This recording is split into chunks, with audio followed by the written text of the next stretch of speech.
In today's video, I'm going to teach you how to upload entire folders from your computer to Google Drive.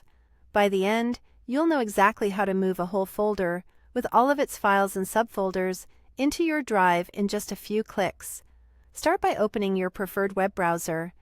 Any modern browser like Chrome, Edge, or Firefox will work well. In the address bar, type drive.google.com and press Enter. If you're not already signed in, Google will prompt you to log into your account. Go ahead and sign in so you can access your Drive. Once you're in Google Drive, look to the left side of the screen for the New button. It has a plus sign next to it. Click that to open a menu of upload options. From this menu, choose Folder Upload. This option tells Drive you want to bring in a complete folder rather than selecting individual files one by one. Your computer will open a file browser window. Navigate to the folder you want to upload. Take a moment to double-check that it contains everything you want to include. Remember, when you upload a folder, Google Drive will bring over all the files and any subfolders inside it, preserving the structure. When you've highlighted the folder, click Upload.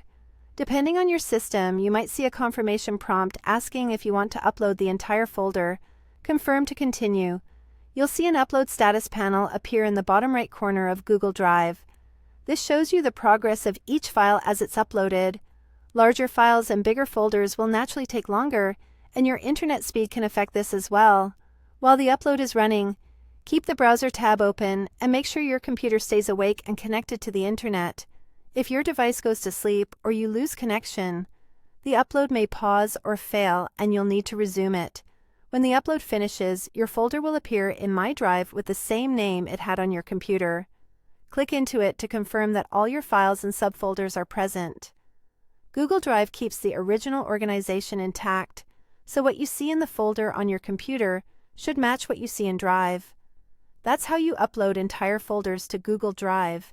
If this video helped, please like, subscribe, and share. Thanks for watching.